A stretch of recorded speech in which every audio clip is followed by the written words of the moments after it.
نے جو حابیل رحمت اللہ علیہ کے حق میں جو لڑکی آئی ہے شادی ہونے کے لیے، اس کے آثار کو دیکھا، اس کے افعال کو دیکھا، اس کی خوبصورتی یعنی صفات کو دیکھا، گم ہو گیا۔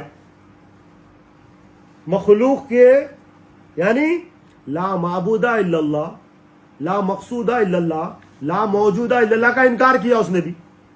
ان گم کدھر ہو گیا؟ مخلوق کے آثار میں گم، افعال میں گم، صفات میں گم۔ اللہ کے اب میں ڈیٹیل میں سمجھ آ رہی نا اشارہ؟ اب تعلیمات کا یہ فائدہ ہوتا، تعلیمات حاصل کرے تو یہ فائدہ ہوتا، اشارہ دے کے نکل جاتے، بات سمجھ میں آ جاتی۔ اس کی غلطی کیا ہوئی؟ یہ غلطی تھی اس کی۔ تو ہم اگر ایمان لا لیے اللہ ہی مالک بالذات ہے، معبود بالذات یعنی مالک بالذات ہے، مقصود بالذات، موجود بالذات، ذاتی قوت اللہ کی، ذاتی صفات اللہ کی، ذاتی ملک اللہ کی، یہ ایمان لا لیا حسد نہیں کرے گا۔ اس نے حسد کیا، حسد کر کے کیا کیا؟ اس نے جسم کو دیکھا، اس کی لڑکی کی حرکتوں کو دیکھا، اس کی خوبصورتی کو دیکھا، اس نے دیکھ کے بولا یہ لڑکی میرے کو ہونا، یہی دیکھا ہوگا نا، یہی ہوا اور کیا ہوا؟ دیکھ کے بولا یہ میرے کو ہونا، میرے نکاح میں جو آ رہی ہے وہ ٹھیک نہیں ہے، یہ ٹھیک ہے۔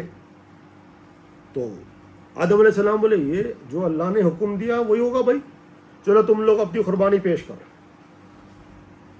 اپنی قربانی رکھ دیا۔ حابیل رحمت اللہ نے کیا کیا؟ اللہ کی بارگاہ میں اپنے مال کی قربانی بھی دے دیے اور اللہ کے حکم کی فرما برداری میں اپنی جان کی قربانی بھی دے دی۔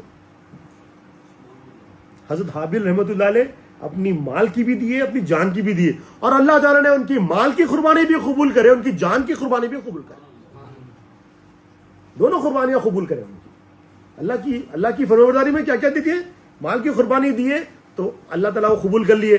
تو آدم علیہ السلام بولے یہ بات کلیئر ہو گیا، جو ایس او پی تھا وہ فالو ہو گیا، اب آرڈر بھی آ گیا ادھر، ایس او پی بھی فالو ہو گیا، اسپیشل بات بھی کر لی کہ یہ مولا اس کے حق میں، اس کے حق میں، اللہ نے وہاں کہہ دیا یہ اسی کے حق میں۔ حابیل کی لڑکی، حابیل کو جو لڑکی ملی ہے اسی کے پاس رہے گی، کیونکہ حابیل کی قربانی، حضرت حابیل رحمۃ اللہ علیہ کی قربانی قبول ہو گئی۔ مگر والا نہیں مانتا، اب نہیں مانا، انہوں نے کیا کیا؟ قتل کیا بھائی کا، پہلا قتل، اور قیامت تک جتنے قتل ہوں گے وہ قابیل کے کھاتے میں جائیں گے۔ حابیل رحمۃ اللہ علیہ کا قتل کیا اس نے، اور قیامت تک جتنے قتل ہوں گے قابیل کے کھاتے میں رہیں گے۔ اللہ حفاظت۔ ایک حسد کیا کیا؟ ایک حسد کیا کیا؟ اللہ کی نافرمانی کرایا، اللہ کے سامنے تکبر کرایا، اللہ